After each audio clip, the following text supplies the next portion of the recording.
Nintendo are the forefathers of handheld gaming. Ever since they introduced the Game Boy, the world of portable and handheld gaming completely changed. The Game Boy is to this day one of my favourite and most nostalgic consoles ever.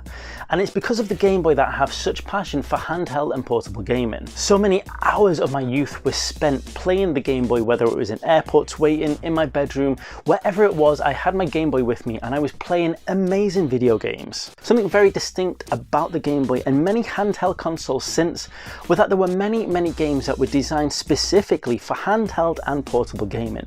Bite-sized versions of console games and also brand new IPs that were designed to work perfectly on the go. These were brand new gaming experiences, games that could not be experienced in the same way on home consoles, and games that worked perfectly in the palm of your hand. Nintendo's journey throughout the years of handheld gaming and home console gaming have merged into the superb Nintendo Switch, bridging the gap between home console and handheld gaming in an absolutely beautiful way. However, there's a very dark side to the Nintendo Switch, and that is it is solely responsible for the death of handheld gaming.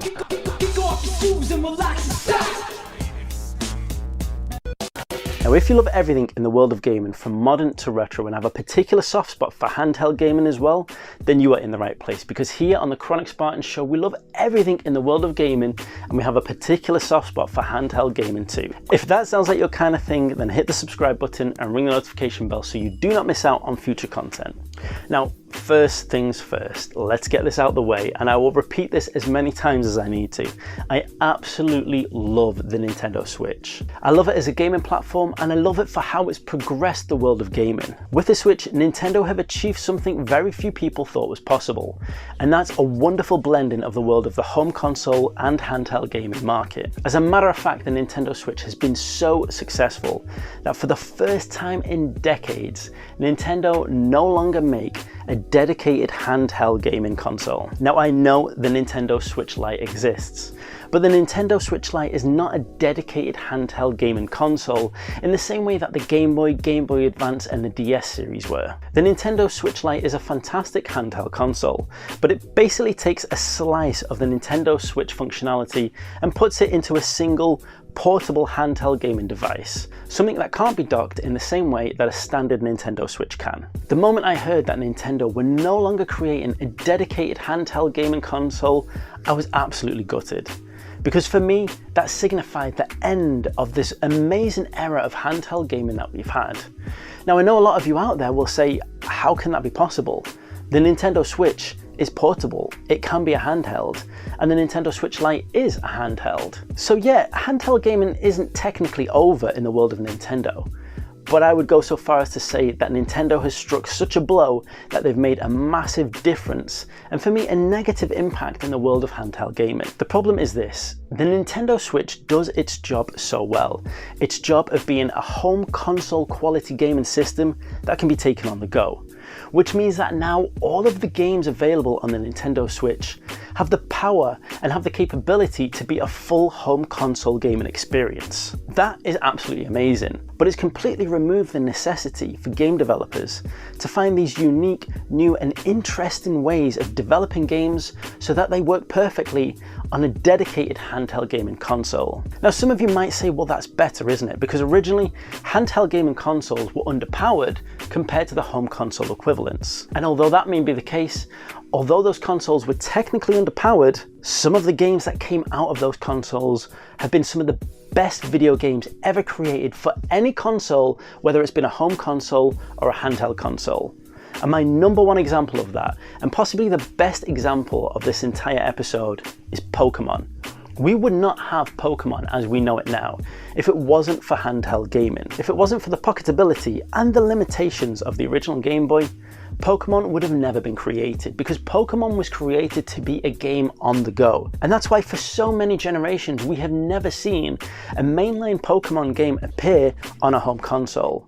And arguably, we still haven't seen a mainline Pokemon game appear on a full home console, because the first jump of Pokemon in the mainline series of Sword and Shield that landed on the Nintendo Switch only came to the Nintendo Switch because technically the Nintendo Switch is also a handheld console. But also a big part of that that will have been Nintendo knowing that they aren't creating any dedicated handheld console going forward. Just imagine a gaming world that didn't have Pokemon in it.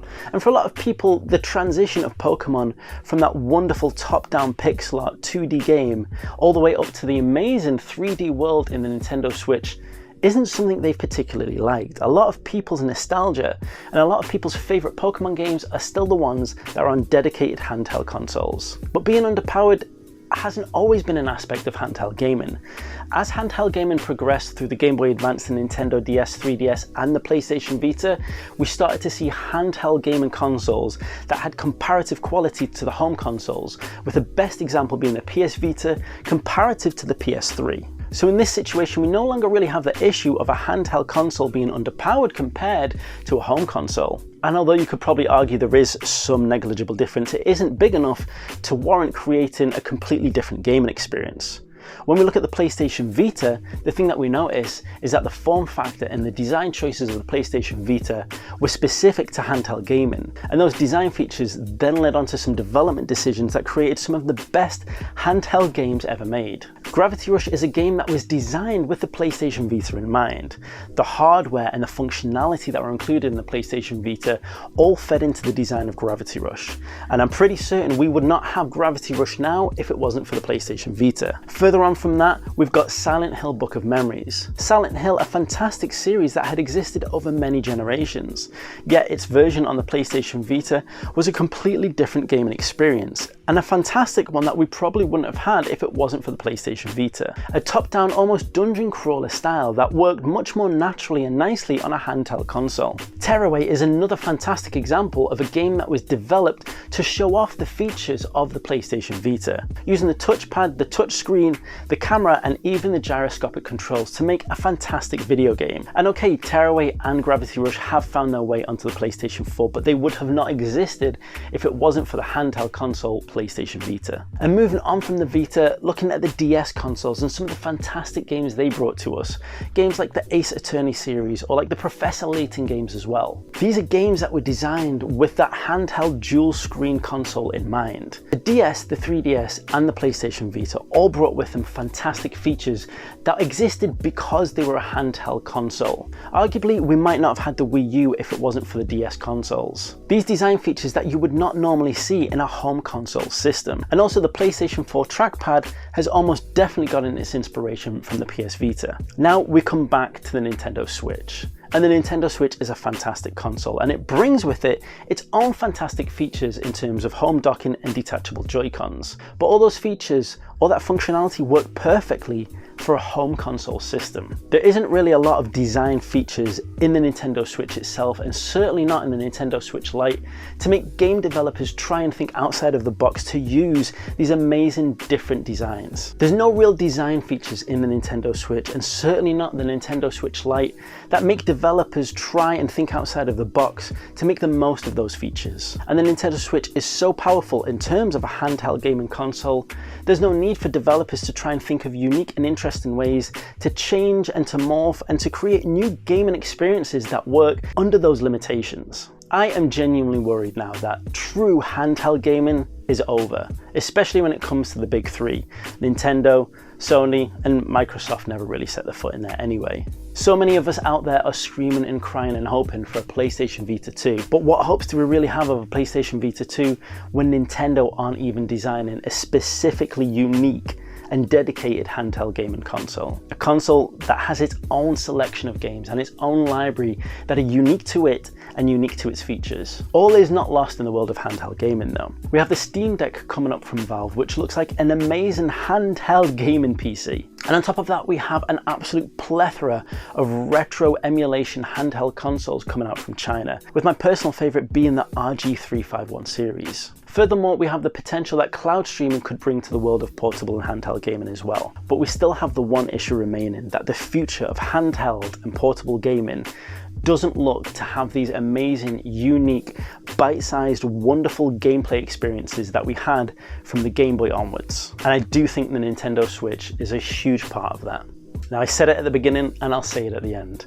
I do love the Nintendo Switch, don't get this wrong. I'm not hating on the Nintendo Switch. These kinds of changes in the world of gaming are inevitable, and as technology progresses, things evolve, and experiences that we loved in previous years just don't transition onto future generations.